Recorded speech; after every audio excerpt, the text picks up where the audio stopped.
from the studios of Postscript Media and Canary Media. New York has a puzzle it needs to solve fast.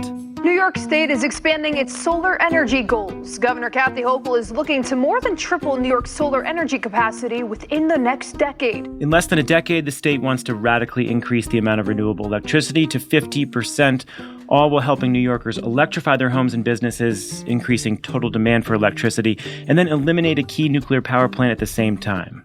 New York is attempting to wean itself off of fossil fuels. At the same time, it's taking another major source of carbon-free electricity offline, the Indian Point nuclear power plant. In 2019, this facility alone was responsible for 13% of the state's power. Most of the wind and solar planned for the state will get installed in rural areas or offshore, and the grid infrastructure getting it to the city isn't ready to bring it in. Natural gas facilities are expected to make up the difference, resulting in an increase in carbon emissions in the short term. Still, others say the switch to renewables can't wait. New York's ambitious policy plan, which will eventually bring 70% renewables by 2050, will succeed or fail based on how it can develop the supporting infrastructure, like transmission, ports, batteries. So how will the nuts and bolts of New York's energy transition play out?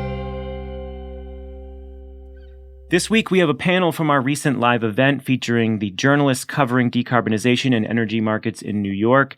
This panel was recorded in mid-October at the WNYC studios in Manhattan. It was part of our live doubleheader, which also included an episode of Climavores. Thanks to everyone for coming out. I think you're really going to enjoy this conversation. And I'm going to hand it over to Canary Media senior reporter Julian Spector in a minute. Before I do, I just want to acknowledge the sponsors of our event. One is Rise Light and Power. Rise Light and Power is the new owner of Ravenswood Generating, New York City's largest power plant. Its recently launched renewable Ravenswood plan charts a clear path to the retirement of aging fossil fuel generators, replacing them with renewable energy. In addition to keeping the lights on for more than 2 million homes, this transformation will deliver a historic victory for environmental justice and preserve nearly 100 union jobs. To learn more, visit riselight.com. This special episode is also brought to you by Sealed. In winter, it's chilly. In summer, it's stuffy. Your heat and AC are working 24/7, which means you're using more energy and spending more money just to keep comfortable. That's not good for you or the planet. Say goodbye to energy waste and hello to comfort with Sealed. Get started with a free energy audit. Visit sealed.com/carbon copy. And now, here is Julian Spector. Hello, New York City. There's a Yankees game on, and you're here with us. That says a lot. But I think we're going to try to make this panel kind of clean energy version of Aaron Judge. It's all homers all night, but no drugs. No drugs. So I'm Julian Spector. I'm a senior reporter at Canary Media. I get to roam around the world and seek out, compelling stories at the front lines of the transition to clean energy. That means I've been living in much sunnier, warmer environments than New York City. And since arriving here a few weeks ago, I've been called things like nice and earnest and told I should really try to find at least one thing I can complain about convincingly. So we couldn't just leave me up here alone. We needed to find some actual New Yorkers who have, some opinions to share, some facts and some, hard truths. Because we are here tonight to evaluate New York's progress towards its very ambitious climate goals. We have some great people to break that down for us, though. So starting here right on my right, Marie French from Politico. She's over in Albany covering the ins and outs of the center of power for the state. Want to do some applause for that? You've probably read her work. I'd just like to point out I don't identify as a New Yorker. I'm not a native New Yorker, but I am an upstate New Yorker. Upstate New Yorker. That counts. So then we have Samantha Maldonado with The City, covering all sorts of aspects of how climate impacts New York City and, how the government here is working on decarbonizing all facets of society. Let's hear it for Sam. And then my colleague, Maria Gallucci, who's also based in the city here and has done some great work on the arrival of the wind power coming and the changes to the economy here as a result of the clean energy. It's great to be in person with you. Thanks. Thank you. All right, so we don't want to do too much preamble. We want to get into, the really breaking down the major areas of action on New York's climate goals. Felt like I should just set up a couple of the high level trends here. So the state is moving towards 100% carbon-free energy. The deadline for that is 2040, and that also needs to be 70% renewable at that time. Now, if you look at the way the energy system works right now, statewide, it's pretty good. It's like 50% zero emission. A lot of that's actually hydro and the nuclear that you all have allowed to continue running. But if you break down the state into like upstate versus downstate, the New York area, the New York City area, I should say, it's pretty filthy. And it's not just the piles of garbage on the sidewalks and the rats and all those fun things I've been getting to see. It's that there's very little clean energy anywhere near this metropolis where many, many millions of people live. So, there's a few high-level challenges there. One is you need more clean energy total, but you also need to find ways to get it into this enormous city with lots of people and to try to do that without breaking the bank. So that is not easy. And to the extent that we're going to be trying to find places where progress hasn't kept up with the ambitions, that's not to be mean. That's just to say, like, where do we need to try even harder? What needs to be changed in the course of action, and then what is actually on track and looking good. So let's start with the renewable energy build out. That's kind of the crux of the strategy here. Build clean energy, electrify everything else. So let's start with offshore wind. States, doesn't have much of it right now. In fact, there's approximately none, right? But does anyone want to kick us off with your view on, is the state on track with its offshore wind ambitions? Yeah.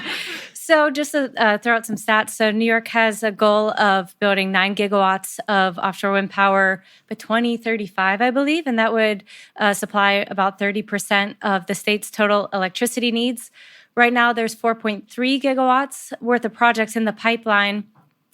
And if everything goes as the developers say it will, the first project, South Fork Wind, might have turbines spinning in the water by the end of next year. Right now, they are just starting kind of the early construction phases on the land side of things. So I guess the next couple years will be a good indication of how quickly things are going to keep on track. There's a lot of prep and a lot of promises in terms of jobs and what communities will get out of these turbines that will come and all of the ancillary things that come with them, whether they're substations or transmission lines and everything manufacturing that goes with that. But yeah, as Maria says, it's really a matter of how many years will it take and what kind of delays will we see moving forward. Yeah, and I think it's important to note that these projects, when they were first announced, the first two that have state contracts, when they were announced in 2019 by Governor Andrew Cuomo, they were supposed to be online, I think, 2024, May 2024 and end of 2024 for the two projects. And of course, those dates are now 2025 and 2026 for them to actually be generating. And I don't think we should ignore the fact that to actually achieve the state's, ultimate 2030 and 2040 goals, we're going to need a whole lot more offshore wind than just 9 gigawatts. We're going to need much more than that. I think the Climate Action Council, supporting analysis calls for about, I want to say, double what the state goal is by that year. So it's, a massive amount that needs to be built out even beyond what the state's planning to contract for right now.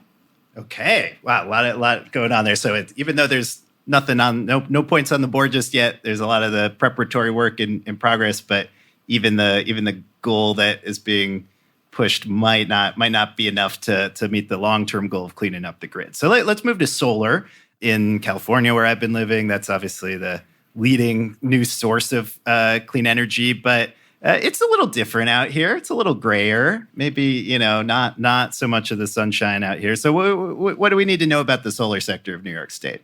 We're going to need a lot of it, like crazy amounts. And we're still seeing, I think, a lot of difficulty with permitting. ORES, the Office of Renewable Energy Siting, which is the new state office that was set up to do permitting and speed it up, essentially, for renewable developers, is still staffing up. And it's been 2 years. So, it's hard to find good people these days, Pandemic years, too. It's been tough. It's been tough, for sure. I think when we think about solar, we think about the solar panels on homes or community solar where people can sort of plug into a project and get the benefits themselves, and then utility scale solar. And, they're both important in different ways, especially in terms of individuals engaging with clean energy. but we're just not there on either account. And in New York City in particular, it's really hard to site solar no matter what. There's some old fire codes that make it really hard to put on roofs and things like that. And we just don't have the space to do utility scale solar. And so, I'm sure we'll talk about this more, but there's transmission lines in the works that would in part bring solar down to the city to help clean up the grid. But we're not there yet. This is kind of the theme of this night, I think. Yeah, just to throw out another stat. So that New York City has a goal of installing 1 gigawatt worth of solar by 2030. And I believe is about a third of the way there, so 300 megawatts. And the sense is that it's possible to meet that goal, but the city would really have to accelerate what's happening. And as Sam just mentioned, there's a lot of challenges to doing that. One project, I recently visited the Javits Center, which I suppose you probably know if you're in New York, but if not, it's this massive convention center not too far from here. And it was interesting to learn about how they figured out how to put solar panels on the roof, because there were all of these HVAC units kind of sprinkled around where they wanted to build. And so they had, and a lot of grasses that they had put to absorb stormwater runoff. So it was kind of the green roof conflicting a bit with the solar panel, the solar-powered roof. So they did find a way to build around that, but I think that it was a good example of the sort of unique complications that New York City faces. And I mean, this project also is in the shadow of all of these skyscrapers that are being built on the west side. So, and that's an eternal kind of factor for New York City. Yeah, it's colder here because you guys don't have as much sun because it's blocked by the buildings. If you stand in the right angle.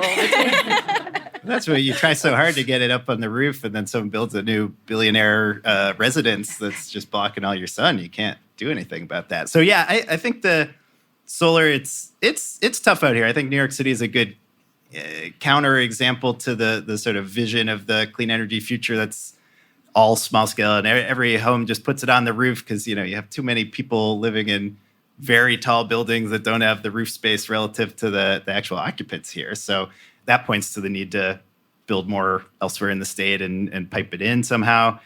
I did want to shout out, New York is, I mean, there is a big distributed, small scale solar across the state in the sense that there's actually very little large scale solar getting built. So to the extent that I think they just crossed 4 gigawatts installed of distributed, and there's a lot on roofs. There's a lot of community solar. People in the community solar industry talk about New York as the leading example of policies intended to help people subscribe to solar without needing it on their own roof or even owning a roof. So that's a part of it here, but it's certainly not showing up as big as it is in other states like in the West. Or I mean, I think according to the Solar Energy Industry Association, I didn't see New York on the top 10 list of installed. Like New Jersey was on there, Massachusetts, but not New York as of the last quarter. So, okay, moving on to one that's near and dear to my heart, energy storage,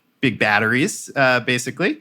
That's generally considered crucial to taking the ups and downs of wind and solar production and making it available at the times you actually need it. What's going on with batteries? Anyone been able to go see the opening of a very large battery in New York anywhere? Certainly not in New York City. Not large, certainly not. I think, obviously, I think a lot of folks are familiar with the Con Ed RFP, where they didn't award any large battery project, which was somewhat upsetting for some people, I'm sure. Maybe we should explain that for the people who aren't familiar, but so Con Ed, okay. I just assumed you were all energy nerds. I thought. Oh, they are. Let's not impugn our audience here. Oh, sorry. Really good at this, guys. But Con Ed was required by the Public Service Commission to issue a utility scale request for proposals for battery storage. I believe 300 megawatts was the target. I mean, other utilities were also required to issue RFPs, but they were like, 10, 20 megawatts. They didn't have to go as big as Con Ed because we're going to need a lot more storage in New York City than we are probably in other parts of the state to meet the ultimate goals here. And they didn't award any, and that was sad. But they're going to issue a new one in fall 2022. So later, presumably in the next few months. I haven't seen it come out yet. Yeah. So, and I did a little digging because I like writing about batteries. But yeah, there was this one awarded to a company called 174 Power Global. I think it originally talked about coming on this year. Now it's maybe next year. That'll be 100 megawatts in Astoria. So, that is a sizable battery. But yeah, there's just been much smaller development so far. And there's certainly state policies giving grants and funding to get battery storage built, but there isn't what you would call a thriving market for it. And I think people are still figuring out the business model that makes sense. It's hard to get financing for a battery project if you can't look at anyone in this state and say that they made a profit by investing in this kind of asset. So that's a challenge. And yeah, so there is a storage target on the books, but the initial 2022 deadline got pushed back to 2025 because no one was going to make it in time. So I would say that one's maybe not on track yet, but it could turn around at some point. Also, fire code is really hard in New York City. It's we face a lot of the same challenges with solar that we do for battery storage installation here because of fire code situations, which in some ways it's smart. You hear about the batteries for e-bikes blowing up in different housing, which is sad, and we don't want that to happen. But there has to be a way to sort of be able to permit these batteries because we need them. And I know the mayor, Eric Adams, has sort of proposed this zoning text resolution to change the way that we're allowed to build different developments in different places. And there's one I think it's called Zoning for Zero Carbon. And he says it would make it easier for us to be able to install battery storage and sort of like larger scale, city-sized scale renewables places. But we have not seen any of that text yet. So still waiting. We'll see how it goes once we see it maybe later next year is what I've heard. Mm-hmm. Yeah. So, I was just going to add, on the battery issue, I think a lot of the industry and me, because I love to write about roadmaps, is waiting for the energy storage roadmap 2.0.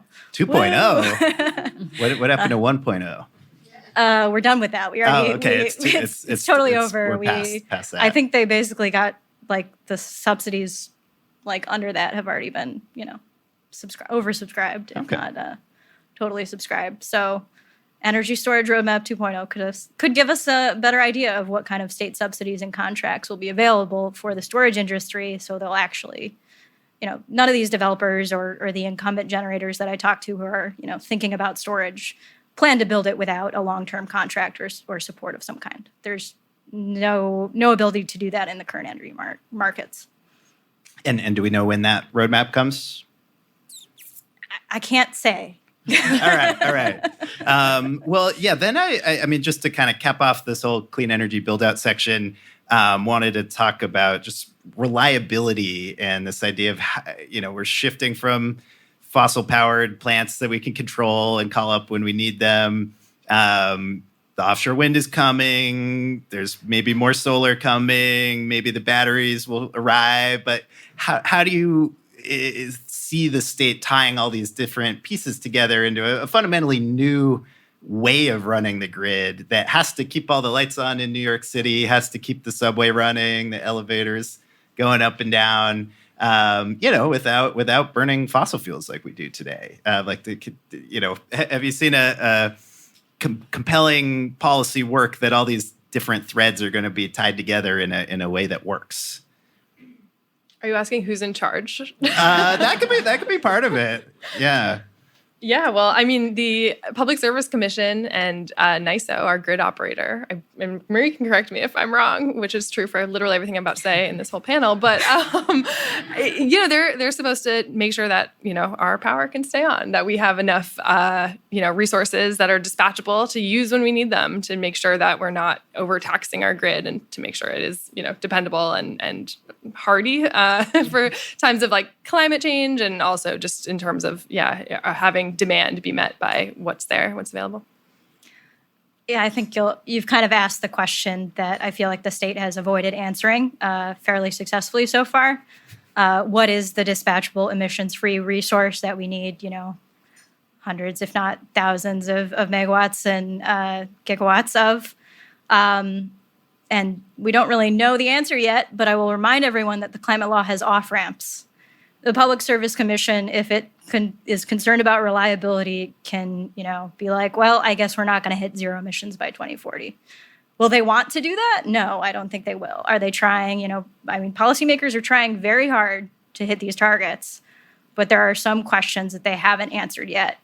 And part of that is because, we want to see what technologies emerge, but part of it is because these are politically difficult questions to answer. A quick pause here to talk about our sponsors. Rise Light and Power is the new owner of Ravenswood Generating, New York City's largest power plant. Its recently launched renewable Ravenswood plan charts a clear path to the retirement of aging fossil fuel generators, replacing them with new sources of renewable energy like offshore wind and solar from upstate New York. By repurposing existing infrastructure and replacing fossil fuel generation in the heart of New York City, renewable Ravenswood makes it easier and more cost-effective to meet New York's ambitious climate goals. In addition to keeping the lights on for more than 2 million homes, this transformation will be a model for a just transition to sustainability, delivering a historic victory for environmental justice and preserving nearly 100 union jobs. To learn more and get involved, visit riselight.com. We're also brought to you by Sealed. Air is a genius at getting into your home through holes in the foundation, cracks in the attic, even places you wouldn't expect, like recessed lighting fixtures.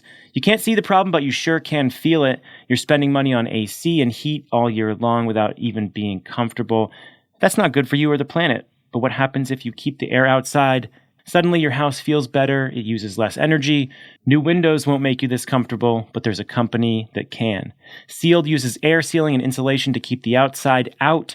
They can also upgrade your heating system. And when it comes to efficiency, they're not just full of hot air. If you don't save energy with Sealed, they don't get paid. Learn more at sealed.com/carbon copy. Yeah, off-ramps, that could be important. I was just in Hawaii where they shut down the last coal plant, and that was dictated by a law specifically to end the use of coal. And there wasn't sort of an asterisk around and make sure all the solar plants have been built before you do that.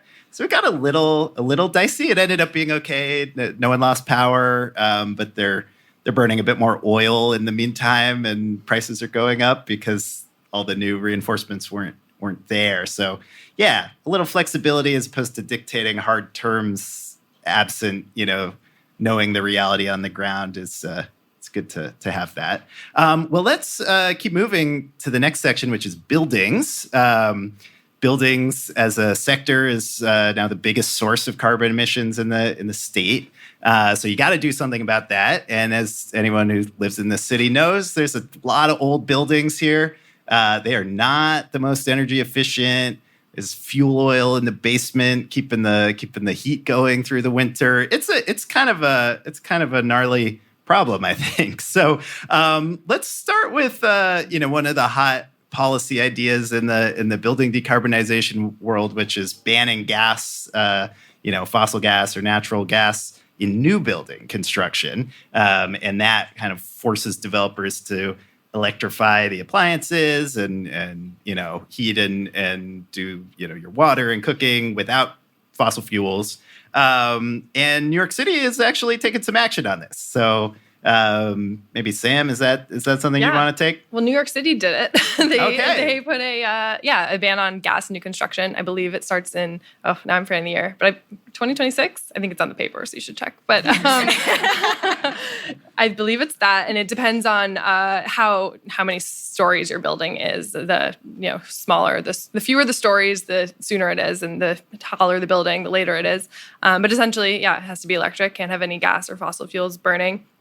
And we've definitely seen some of these buildings already that are being built or have been built, both affordable housing, for example, and market rate units that have, heat pumps and electric or induction stoves.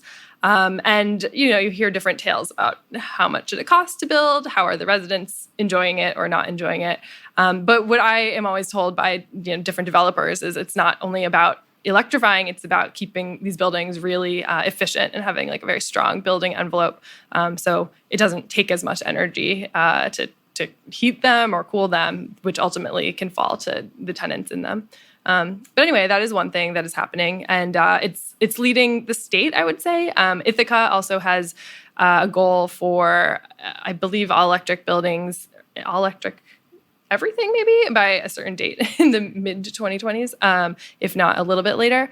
But otherwise, the state hasn't done it yet. They have punted. There was a bill in the session this last time, and they did not pass it, even though the Climate Action Council, which is the body that's tasked with, figuring out how to meet our climate goals, they did recommend to have all electric buildings mandated. Gotcha. Well, that sounds like an Albany drama there. So, Marie, can you fill us in on what happened? Why didn't the idea that flies in New York City work in the state capitol? Because the state capitol also has people from upstate and Long Island. Oh, yes. And they're New Yorkers too, or are they still? I believe they still consider themselves New Yorkers. Oh, okay, yes. cool. Yes, Gotcha. they do. But yeah, I mean, it was definitely a huge push this past session to try to get some type of all electric buildings. I think their best shot was, of course, in the budget, where many more things can get done politically. And that didn't happen. Senate Democrats were on board. The governor's office was on board. But the Assembly Democrats were not there yet. And TBD on whether they're there, next year in terms of supporting that. I think it's definitely tricky to say an upstate utility that's a gas-only utility, we're going to prevent you from ever having additional customers. They're pushing back hard. I mean, the fossil fuel industry spent money running ads, attacking Hochul over this issue. And they were, if you look at it from the results, they were successful in the sense that it didn't happen this past year. And now the Climate Council is considering pushing back the whole timeline about a year because of the way that the international building codes are coming out later, and they need more time to sort of integrate it if they do it through the Building Codes Council rather than just legislatively. Do you get the sense that there's opportunity to come back next year and try again? Like, was this a temporary setback, or? It's not an election year, which I think will definitely make it a little easier for some people to support it. Whether the results of the election actually, hurt that goal is talk to me week after the election, please. Thank you. Sure. So that's for new buildings. What about all the old buildings? It's a lot easier to fit the new technology into a brand new design than a retrofit, which is expensive and time consuming, but you got a lot of old buildings. So have you reported on any kind of promising policy efforts to try to reach the existing built environment? Yeah, I don't know about promising, but there is a law called Local Law 97, and if you live in New York City, you probably have heard about it. But it mandates that every building over a certain amount of square feet, I believe it's 25K, it has to have emissions limits that they have to meet. And I think a lot of them do. The city says most of the buildings that will need to adhere to this law already meet those caps, or will with very few retrofits. But that's sort of the big question. Like, how do they do this? How are they going to pay for it? And it's different when it's maybe a luxury condo building versus these little, or I shouldn't say little because they're over 25K square feet, but these sort of like lower middle class co-ops in the middle of Brooklyn or something like that, that really do run on fuel boilers that would just put them over the emissions limit, or they have to retrofit or figure out how to pop in heat pumps and do all these different fixes. It's like, how are they going to do that physically? How does that construction work, and how are they going to pay for it are the big questions.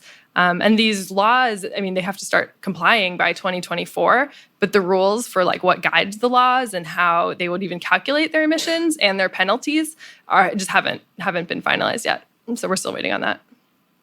And I imagine you don't want to be, as a building owner, making investments and picking new technologies until all the details are laid out, so you don't get dinged for something you didn't expect? Yeah, the way I've seen it in my reporting so far is, there's some buildings where their co-op boards or whoever manages it are really on top of this, and they've been asking the questions and starting to sort of roll forward some of these retrofits.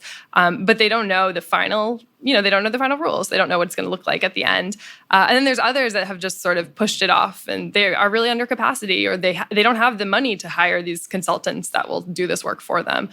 So I think they're going to have to either get with it really soon, or I don't know, they'll have to get some, financial penalties as per the law. One thing, maybe it seems obvious, but I was a little surprised to learn that like space is also a constraint for electrification in New York City buildings. Like, where do you put that heat pump, or when you're swapping out the existing infrastructure, it ultimately changes the footprint and can conflict with what's there. And so that was, we think about space constraint from a solar standpoint, that's kind of obvious, but this is an additional challenge, just figuring out where things go. There's an initiative, the Empire Building Challenge, that's also working. I believe it's a voluntary effort, but also kind of going after these large existing high rises.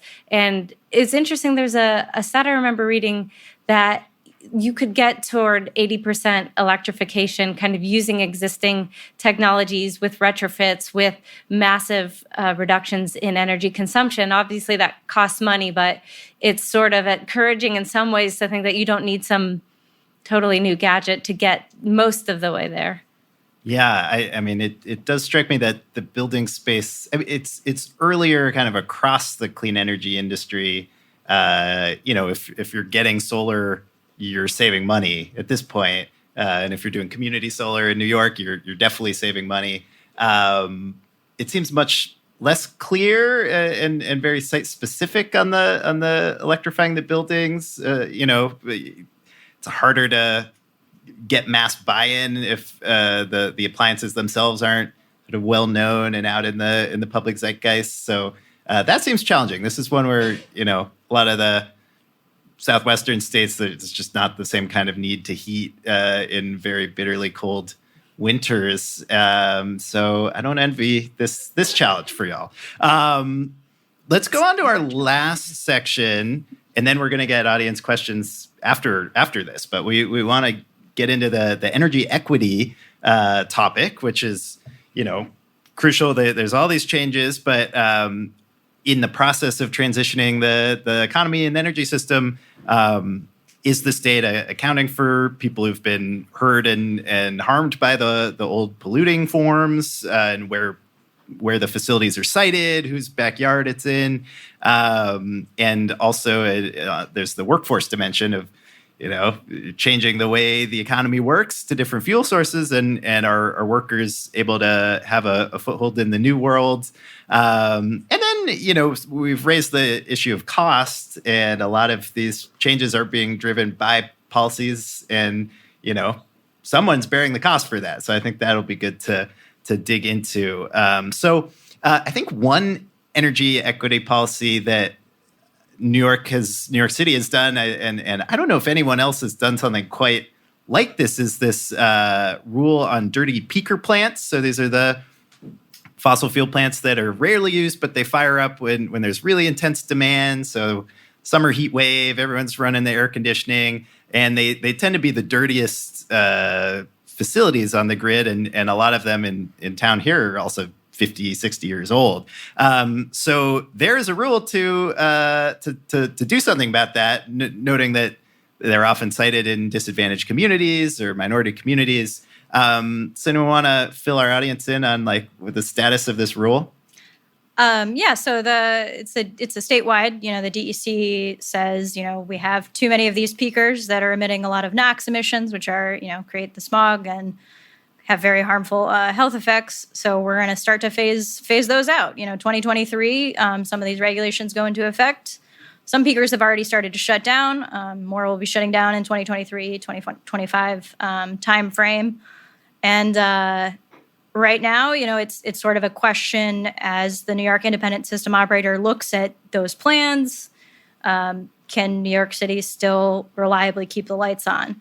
And so far, in terms of their short-term reliability assessments, they've said, yeah, it looks like we'll be okay, but there are some definite issues in the coming years if some other things happen.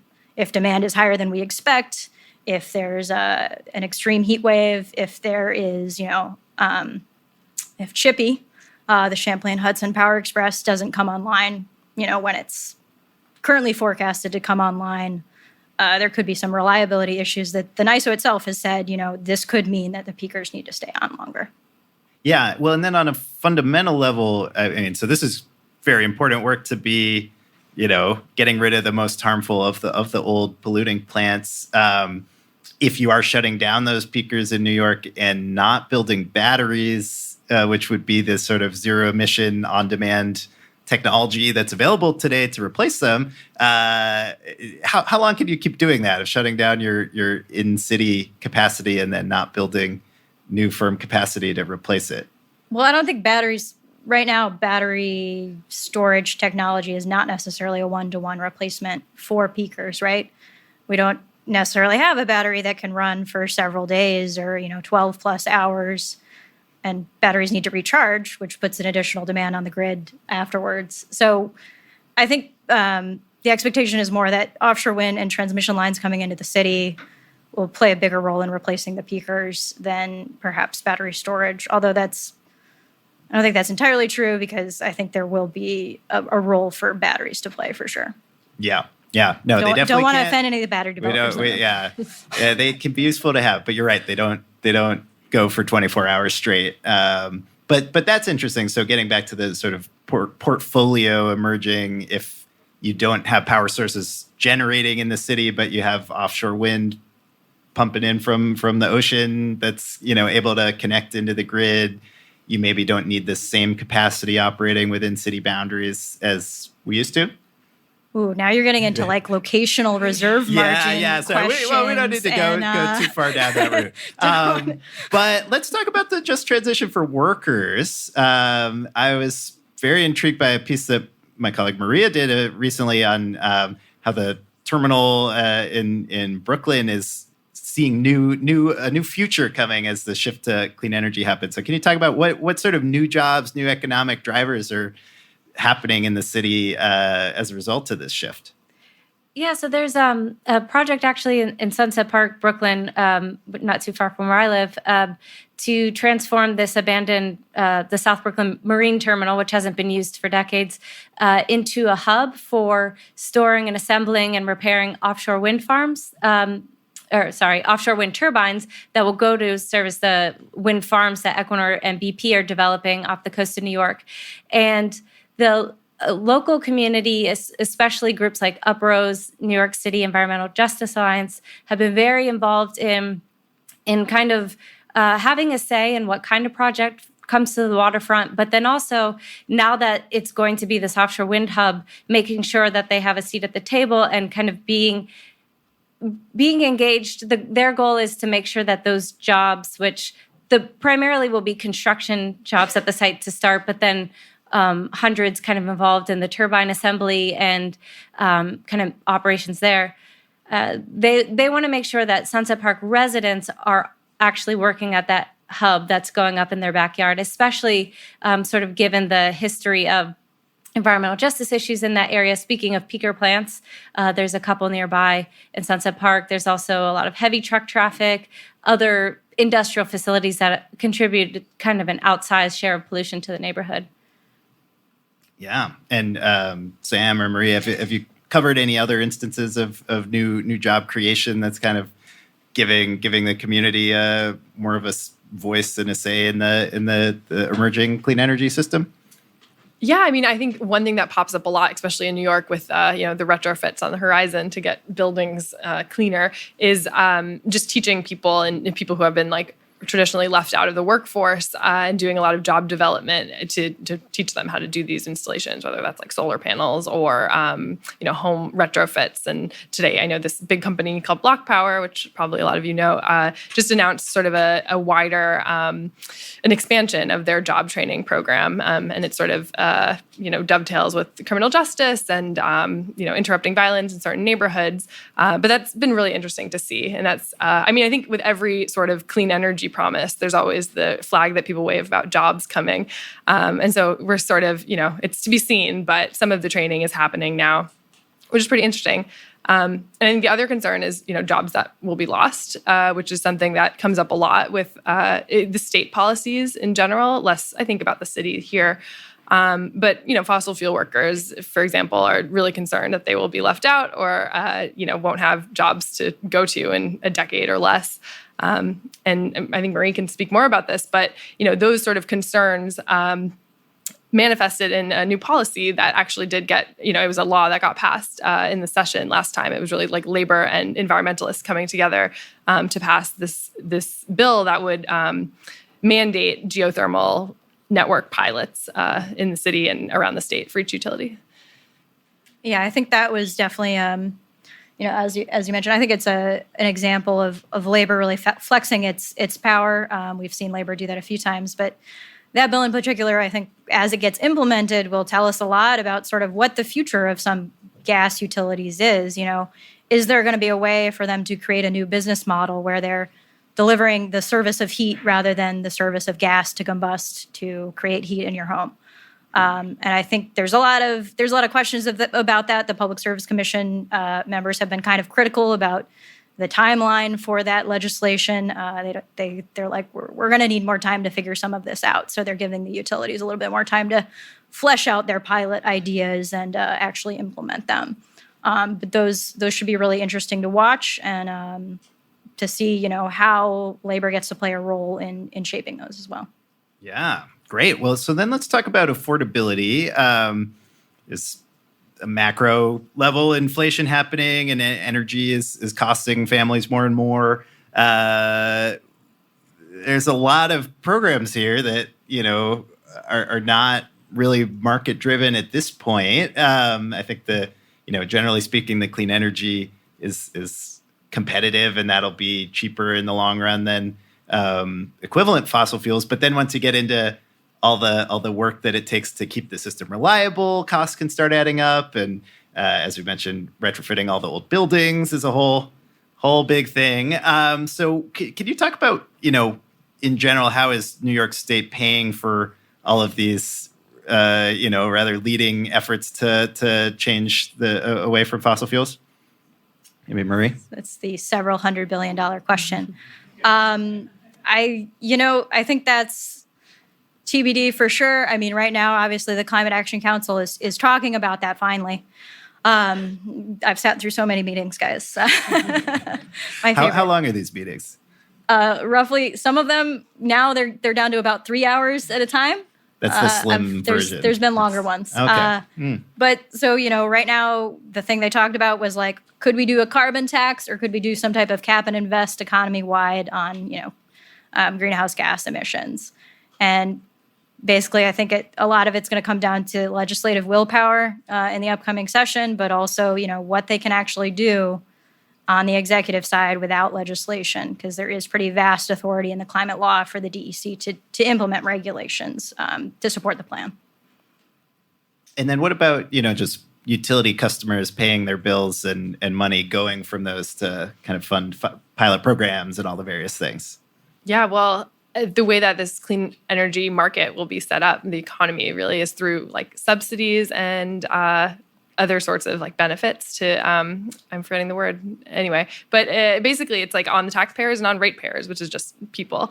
And there's been no accounting for what that might cost. There's no real projections. And I think that's a big question mark in people's minds. There's always the promise. And, we've seen it bear out in some cases that, clean energy is cheaper than fossil fuels.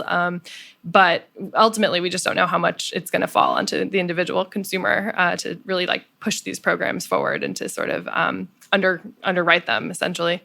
And already in the past year, in part because of the pandemic, we've seen really high like cases of utility debts that lots of people have. And I haven't looked at the numbers in a while, but they were just far and away the highest numbers that we've seen, basically.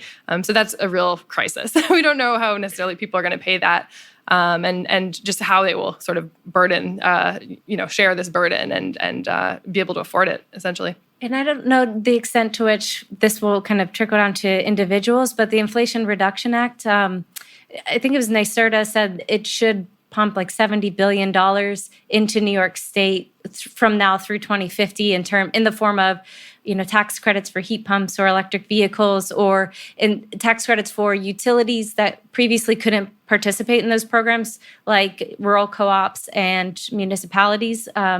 So that I believe this was NYSERDA said this. That money, that $70 billion, won't necessarily accelerate the clean energy transition here, but it will make it more affordable, at least in in terms of helping to pay for some of those programs. Yeah. Wow. That was a lot of ground to cover. I wasn't sure if we'd fit everything in, but we got through the outline, we got through the questions. I am just really appreciative to all three of our panelists. What did you all think? What did you like that?